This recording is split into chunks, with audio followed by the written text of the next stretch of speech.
The Keller Ranch sat like an island of neutrality in the Nevada Territory, 15 miles from the mining town of Silver Creek, and a world away from the kind of civilization that came with badges and courthouses and the assumption that white man's law was the only law that mattered. Marcus Keller had built his spread in the space between legal and lawless, where a man's word carried more weight than territorial statutes, and disputes were settled by handshakes or bullets, depending on the character of the men involved. At 52, Marcus carried himself with the careful economy of someone who'd learned that survival in neutral territory required equal parts diplomacy and deterrence. His ranch served as a way station for travelers who needed supplies without questions, a place where Apache traders could water their horses alongside territorial marshals, where disputes could be mediated by someone who owed allegiance to common sense rather than competing authorities. The moonless night that changed everything arrived with a kind of desert silence that made small sounds carry for miles and turned shadows into mysteries that could conceal angels or devils with equal ease. Marcus was checking his horses before turning in when he heard it. The soft thunder of someone running hard across broken ground, breathing that spoke of exhaustion and desperation in equal measure. She appeared at his fence line like a spirit taking physical form, a young native woman whose bare feet had carried her across country that would have challenged a mounted man. Paiute, by the look of her traditional dress and the way she moved through landscape that seemed to part before her like water before the prow of a ship. But it was her eyes that stopped Marcus in his tracks, dark with intelligence and terror, looking over her shoulder towards something that pursued her through the Nevada darkness. "Please," she gasped, her English careful but clear, marked by the accent of someone for whom it was a carefully learned second language. "He's going to kill me. The sheriff. He said no one would believe an Indian girl's word against his." Marcus felt something cold settle in his stomach as he understood what she was describing. Sheriff Wade Garrett was known throughout the territory as a man who interpreted law enforcement as an opportunity for personal enrichment and entertainment. Someone who discovered that his badge provided protection for activities that would have gotten lesser men hanged. "What did you do?" Marcus asked, not because he doubted her innocence, but because he needed to understand the nature of the threat that was probably following her across the desert. "I saw him," she whispered, glancing again toward the darkness from which she'd emerged. "I saw him murder Mr. Chun, the Chinese merchant. Saw him take the gold and burn the store to hide what he'd done. He said, I was the only witness, and that Indian testimony doesn't count in territorial courts anyway." Marcus absorbed this information, understanding that she was describing the kind of casual corruption that flourished in places where oversight was distant and authority was whatever man with the biggest gun decided it should be. "What's your name?" "Star That Dances," she replied, using what was probably her traditional name rather than whatever English designation the territorial authorities might have assigned her. Daughter of Chief Running Horse of the Northern Paiute. The name carried weight that made Marcus understand he was looking at someone whose disappearance would not go unnoticed or unavenged by people who understood justice in ways that territorial law had never quite managed to encompass. "How long has Garrett been hunting you?" "Since sunset. I've been running since I saw him kill Mr. Chun this afternoon." Star That Dances swayed slightly on her feet, exhaustion threatening to overwhelm the adrenaline that had carried her this far. "He has 6 men with him, all armed, all willing to do whatever he tells them." Marcus made his decision with the kind of instinctive certainty that had kept him alive through 40 years of navigating the moral complexities of frontier life. "Barn's got a loft where you can hide," he said, gesturing toward the largest of his outbuildings. "Water barrels inside the door, and there's blankets up top. You stay quiet, and Garrett can search all he wants without finding anything worth his attention." "Why?" Star That Dances asked, the question carrying the weight of someone who'd learned that kindness from strangers usually came with prices that weren't immediately visible. "Why would you risk trouble with the sheriff for someone you don't know?" Marcus considered the question seriously, understanding that his answer would determine whether she trusted him enough to accept help or disappear back into the desert to face whatever fate awaited her there. "Because neutral ground means something," he said finally. "Means that people who need sanctuary can find it here, regardless of what color they are or what they're running from. And if Sheriff Garrett doesn't respect your neutrality, then Sheriff Garrett will discover that neutral doesn't mean defenseless, Marcus replied, his hand moving instinctively toward the gun belt that he wore like other men wore suspenders. Automatically, unconsciously, with the confidence of someone who'd never drawn a weapon he wasn't prepared to use. Star That Dances studied his face in the starlight, reading something there that seemed to satisfy whatever test she was conducting. If I hide in your barn and they find me, what will you tell them? Nothing, Marcus said simply. My barn, my business. Garrett wants to search it. He can ask permission like anyone else. And I can't give permission for things I don't know anything about. As Marcus led her toward the barn that would serve as sanctuary, he found himself thinking about the strange mathematics of frontier justice. How protecting one innocent person could set in motion forces that no individual could control or predict. Star That Dances was more than just a witness to murder.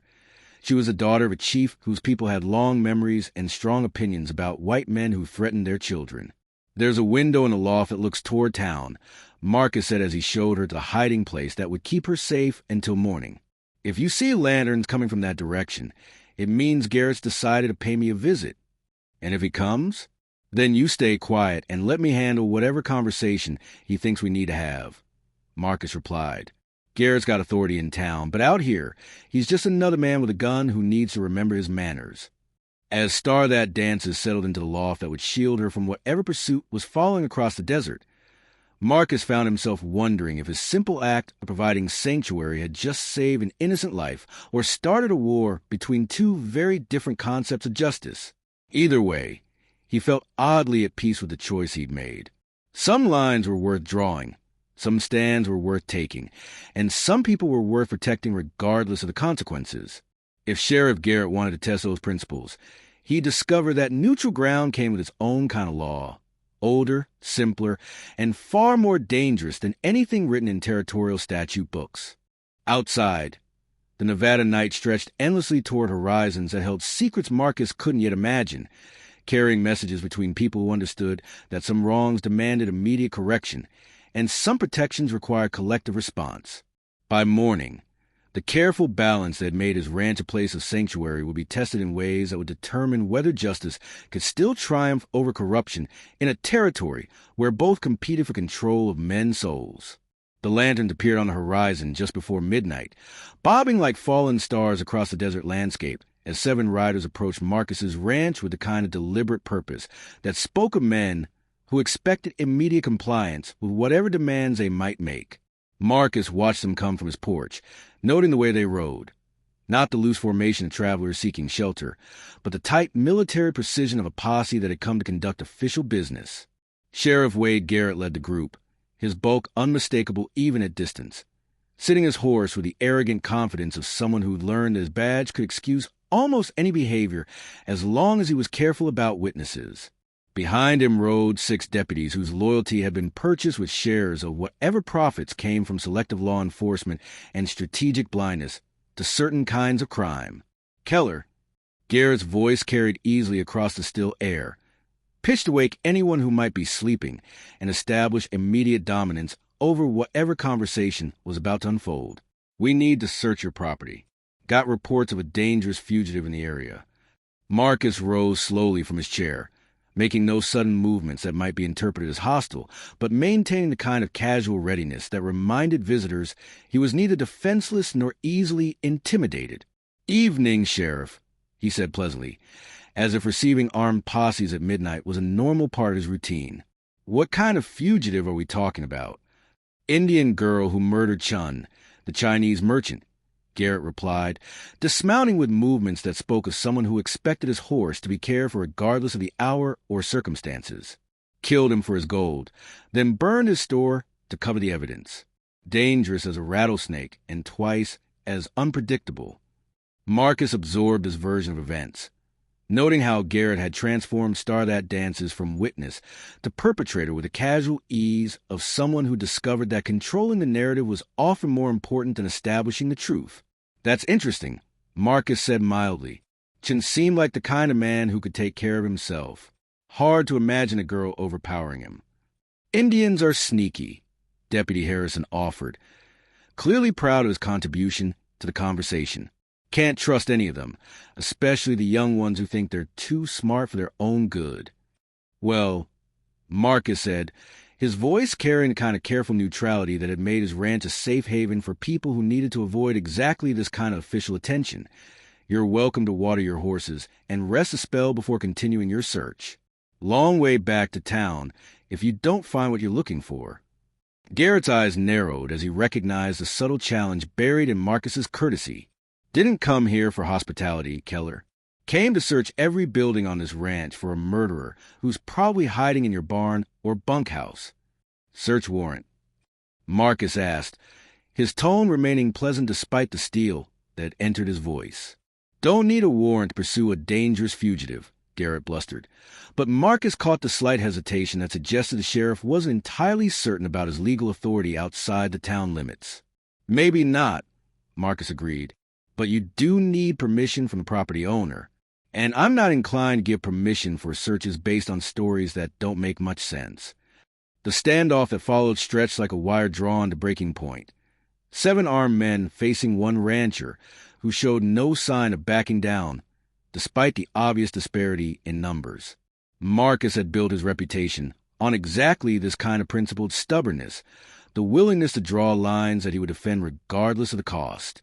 You're harboring a fugitive, Garrett accused, his hand moving toward his gun in a gesture that was probably unconscious but carried unmistakable meaning. I'm protecting the neutrality that makes this ranch valuable to everyone who uses it, Marcus corrected. You want to search my buildings, you bring proper warrants signed by territorial judges. Until then, you're guests on my property, and guests follow my rules. And if we search anyway?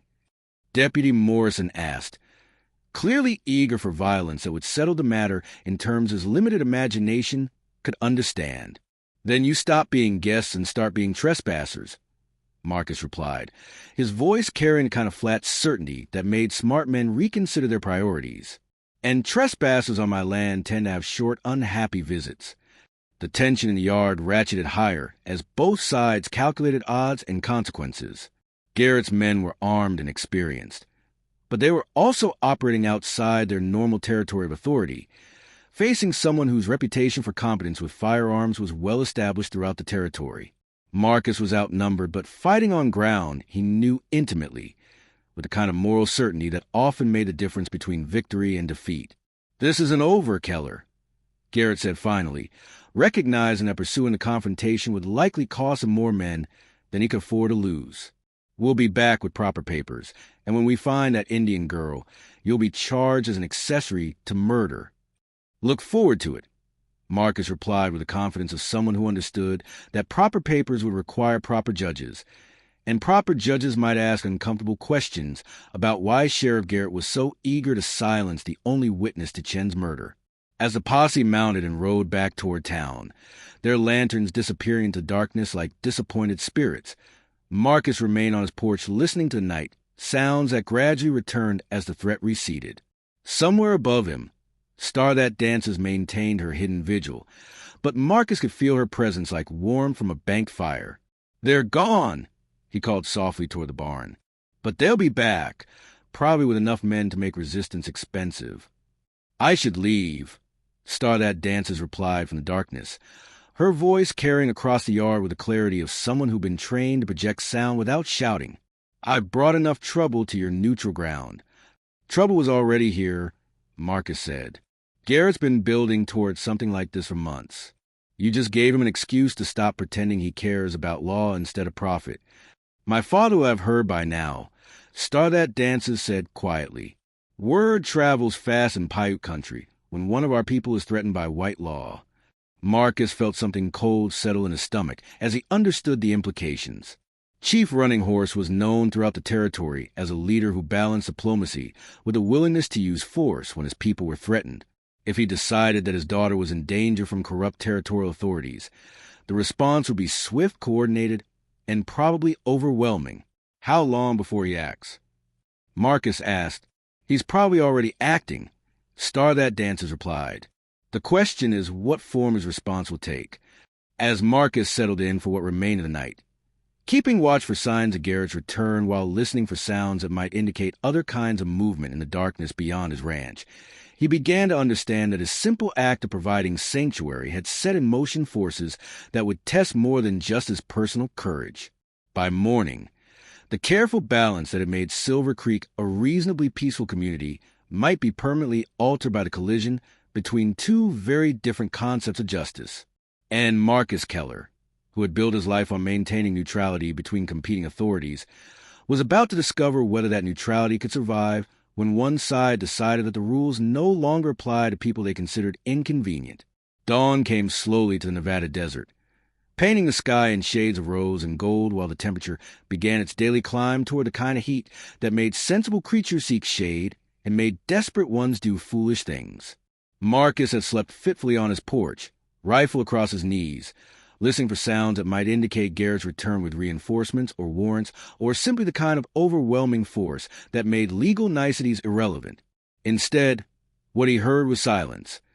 The deep, complete absence of sound that came when the normal life of the desert was being carefully suppressed by the presence of watchers who knew how to move without being detected.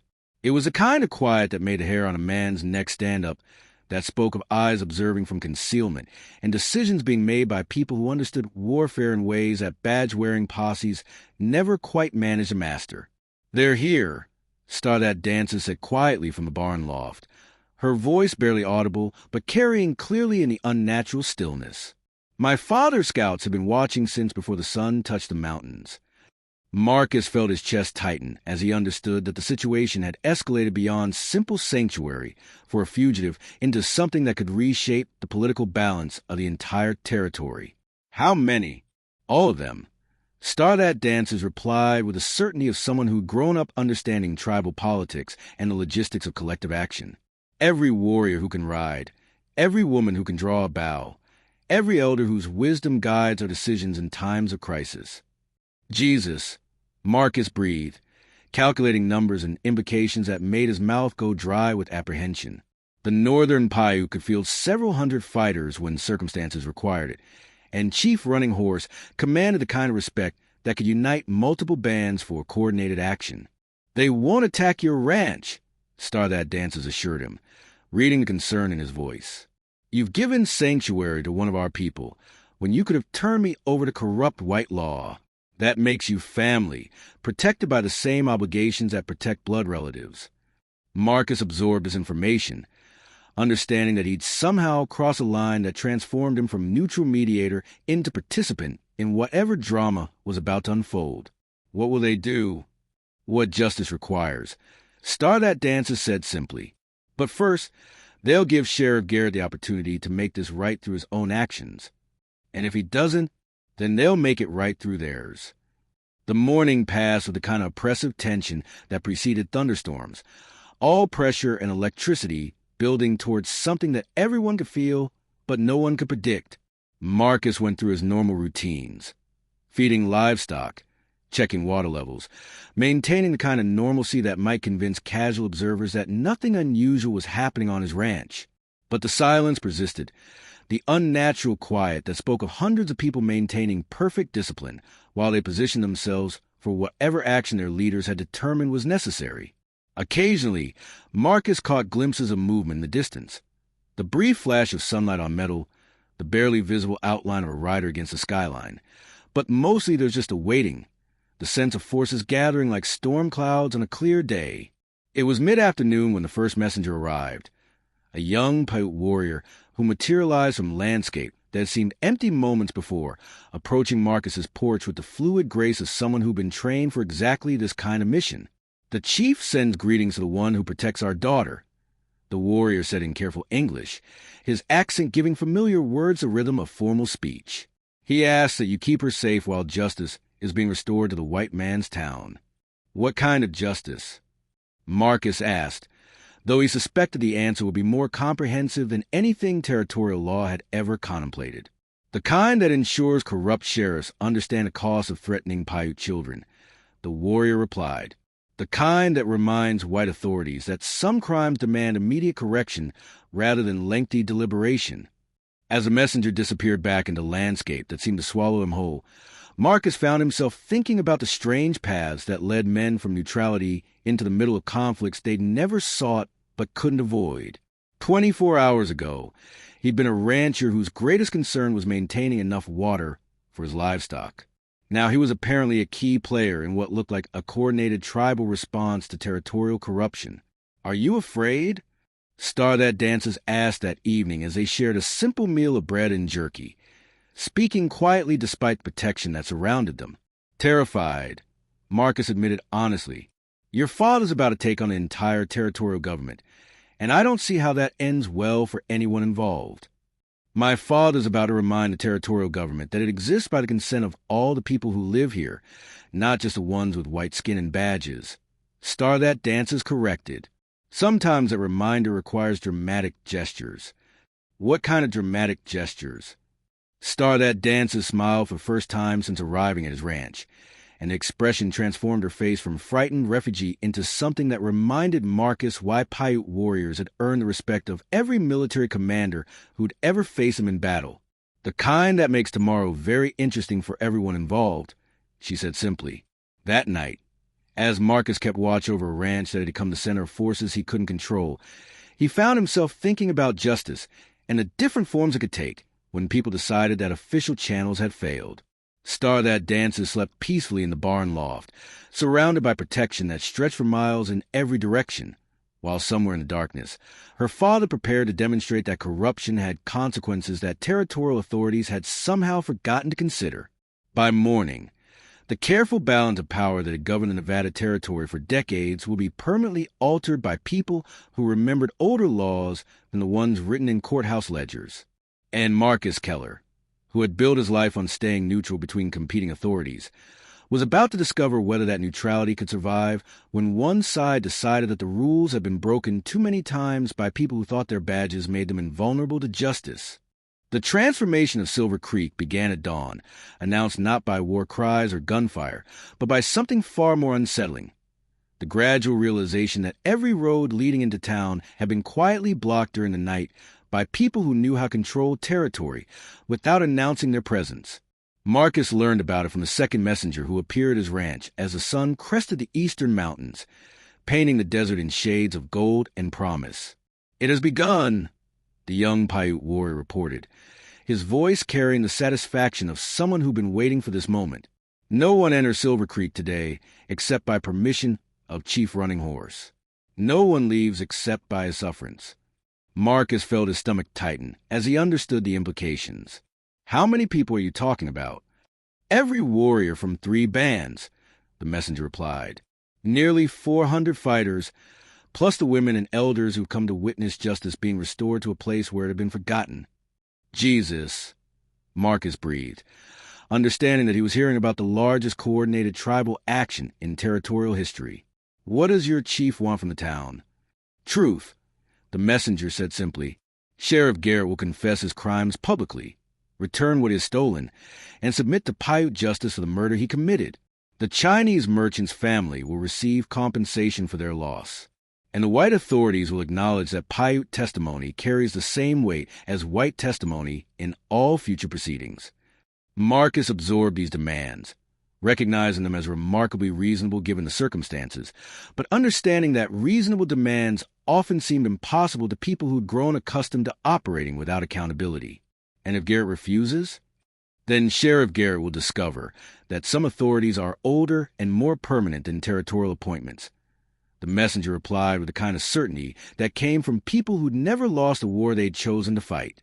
As the morning progressed, reports filtered back to Marcus's ranch from Paiute scouts who moved to the territory like ghosts, observing and reporting without being detected by the white authorities, who were slowly realizing that their world had changed overnight. The stories they brought painted a picture of community, discovering that its assumptions about power and control had been based on illusions that could be dispelled by people with different ideas about justice. "The sheriffs tried to send riders for help from the territorial capital," one scout reported, "but our warriors are watching every trail, every road, every path that leads away from Silver Creek. No messages leave town without Chief Running Horse reading them first." "What about the townspeople?"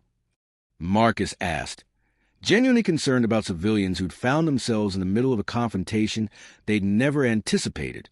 "Mostly staying indoors and waiting to see what happens," the scout replied. A few of the merchants have asked to speak with Chief Running Horse directly, so they've always treated our people fairly and don't deserve to suffer for the sheriff's crimes. And the chief's response: that justice distinguishes between the guilty and the innocent, that no harm will come to people who've done no harm. The scout said, but that the guilty will answer for their crimes whether they wear badges or not. By midday, the full scope of the tribal response had become clear. Silver Creek was effectively under siege, surrounded by warriors who controlled every approach to the town but had made no hostile moves against civilians or property. It was a demonstration of power that was all the more impressive for its restraint, proof that Chief Running Horse commanded the kind of disciplined force that could have devastated the community, but chose instead to use overwhelming strength in service of limited, specific goals. My father's given them time to consider their options, Star That Dancers explained as they watched smoke rising from cooking fires that dotted the landscape around Silver Creek like evidence of a vast encampment. Time to understand that cooperation will be less costly than resistance. What happens if they choose resistance anyway? Marcus asked. Then they'll discover that choosing poorly has consequences that badges can't protect them from. Star That Dancers replied. But my father believes that most white people are practical enough to recognize when they're beaten, especially when the terms being offered are reasonable. The test of that belief came as the sun reached its peak, when a delegation of townspeople approached the Paiute lines under a white flag improvised from a merchant's tablecloth. Marcus watched through field glasses as Chief Running Horse met them in the middle of the main street, conducting negotiations in full view of anyone who cared to observe. The mayor's trying to arrange some kind of compromise, Star That Dancers observed, reading the body language of the participants with the expertise of someone who'd been raised to understand the subtleties of diplomatic confrontation. Probably offering to transfer Garrett out of the territory in exchange for ending the siege. Will your father accept that? Not unless Garrett confesses his crimes first, Star That Dancers said with certainty. Running away from consequences isn't the same as accepting responsibility for actions. The negotiations continued for 2 hours, conducted with a formal courtesy that marked serious diplomatic exchanges, but gradually growing more heated as it became clear that the two sides had very different ideas about what constituted adequate justice. Finally, the white delegation returned to town empty-handed, their expression suggesting that Chief Running Horse's terms were non-negotiable.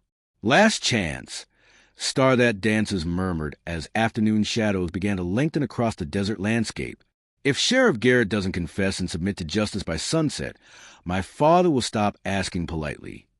Marcus felt something cold settle in his stomach as he understood that the careful restraint that had marked the tribal response so far was about to give way to something more direct and potentially devastating. 400 warriors operating under unified command could take Silver Creek in a matter of minutes, but the cost in lives and property would transform what had been a demonstration of justice into something that looked more like conquest. What can I do? Marcus asked, understanding that his neutrality had been compromised the moment he'd given sanctuary to Chief Running Horse's daughter. Pray that white men remember how to choose wisdom over pride. Star That Dancers replied, because if they don't, tomorrow will dawn on a very different kind of territory than the one we knew yesterday. As the sun began its descent toward the western mountains, casting long shadows across a landscape that held the gathered strength of a people who decided that some wrongs demanded immediate correction, Marcus found himself hoping that Sheriff Garrett possessed enough intelligence to recognize when he'd been beaten by forces larger and more implacable than anything territorial law could muster. The alternative was justice administered by people who remember when the West had been governed by older, simpler rules, and who were perfectly willing to remind everyone involved what those rules looked like when properly enforced. Sunset brought Sheriff Garrett's answer in the form of gunfire that cracked across the desert air like thunder announcing a storm that had been building all day. The shots came from the Silver Creek jail, where Garrett and his remaining deputies had barricaded themselves with enough ammunition to hold out for days if necessary, apparently believing that territorial reinforcements would arrive before Paiute patience ran out. They were wrong on both counts. Chief Running Horse's response was swift, coordinated, and devastating in its efficiency. 400 warriors moved against Silver Creek with the fluid precision of water flowing downhill, appearing from concealment that had made their numbers seem like estimates rather than tactical reality. They took the town in 17 minutes without killing a single civilian, disarming resistance with a kind of overwhelming force that made further violence seem pointless rather than heroic. Marcus watched it happen from his porch, field glasses revealing details that would be talked about in frontier taverns for generations. Paiute fighters flowing through Silver Creek streets like a tide that couldn't be stopped or turned, taking control of strategic points with movements that spoke of careful planning and absolute confidence. The few townspeople who'd been caught outside their homes were herded into the church for their own protection, while warriors took positions that commanded every approach to the sheriff's stronghold. "It's over," Star That Dances said quietly, lowering her own field glasses as the last of the organized resistance crumbled. "Garrett can surrender now or surrender later, but he can't win." "What about territorial law?" Marcus asked. "The governor will send troops, probably declare martial law." "The governor will do whatever keeps him in office." Star That Dances corrected with the practical wisdom of someone who'd been raised to understand politics as well as warfare. "And right now, explaining how he allowed a corrupt sheriff to provoke a tribal uprising will be harder than explaining why he negotiated a peaceful resolution to legitimate grievances." The siege of the jail lasted until midnight, when hunger and thirst finally accomplished what overwhelming force had been too civilized to attempt. Garrett emerged with his hands raised, followed by deputies whose defiance had wilted under the patient attention of warriors who could have ended the standoff at any moment, but had chosen to let time and logic do their work instead.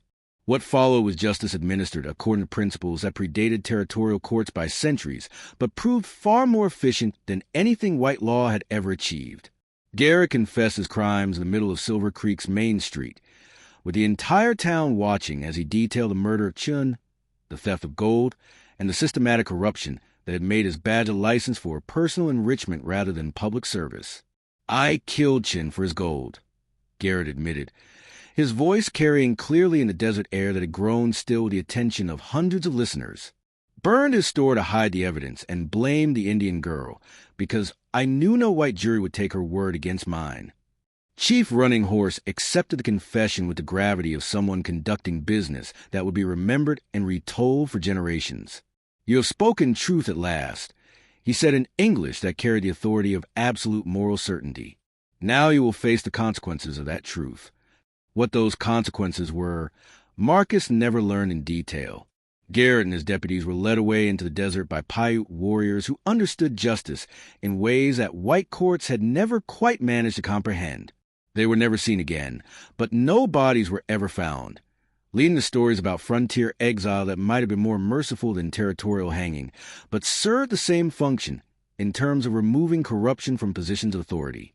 The restoration of Silver Creek took 3 days, during which Chief Running Horse governed the community with a combination of practical efficiency and moral authority that impressed even the most skeptical white residents. Stolen property was returned to its rightful owners. Criminal enterprises were shut down, and a new sheriff was selected from among the townspeople who'd proven their integrity through years of honest dealing with both white and native residents. "The territory will never be the same," Marcus observed as he watched Paiute families beginning to withdraw from Silver Creek, their work completed and their point made with the kind of clarity that no territorial official could pretend to misunderstand. "Good," Star That Dances replied, standing beside him on the porch of the ranch that had become the center of forces larger than either had imagined possible. "Maybe now white law will remember that it exists to serve justice, not protect criminals who happen to wear badges." "What happens to us?" Marcus asked, understanding that their relationship had been forged in crisis, but wondering what it might become the peace that seemed to be emerging from chaos. "That depends on what kind of future you want to build," Star That Dances said, her voice carrying the quiet confidence of someone who discovered that survival was possible even when the entire world seemed aligned against you.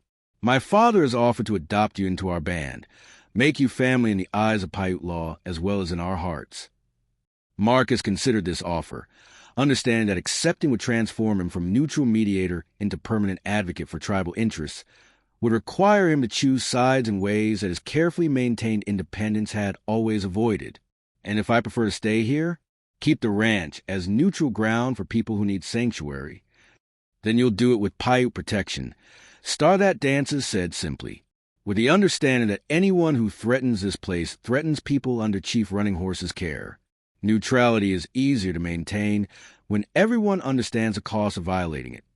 As the last of the Paiute warriors disappeared into landscape that seemed to swallow them whole, leaving Silver Creek to adjust to new realities about power and accountability, Marcus found himself thinking about transformation and the strange paths that led communities from one kind of existence to another. A week ago, the Nevada Territory had been governed by the assumption that white authority was permanent and unquestionable. Now it operated under the understanding that justice was larger than law, that some authorities were older than territorial appointments, and that corruption would be answered by forces that badges couldn't control or courthouses couldn't contain. Think it will last? Marcus asked as they watched the sun set over a landscape that had been permanently changed by people who'd remembered what the West had been like before civilization arrived with convenient compromises and selective blindness. As long as people remember what happened here, Stardat Dancers replied, as long as they understand that some prices are too high to pay for order that protects the guilty at the expense of the innocent. Standing on the porch of his ranch that had become sanctuary for the innocent and symbol of justice restored, Marcus Keller allowed himself to believe that maybe, just maybe, the West could still become the kind of place where law served justice rather than the other way around. It would require constant vigilance, endless courage, and the kind of moral clarity that could distinguish between legitimate authority and comfortable corruption. But watching Stardat Dancers smile in the golden light of a sunset that painted the desert in shades of hope and possibility, Marcus thought it might be worth the effort to find out whether such a future was achievable. Some revolutions, he reflected, began not with grand gestures, but with simple decisions to protect what was innocent and vulnerable in a world that too often rewarded neither quality. And sometimes, those simple decisions awakened forces powerful enough to reshape entire territories in the service of principles that mattered more than convenience, comfort, or the careful maintenance of status quo that benefited the few at the expense of the many.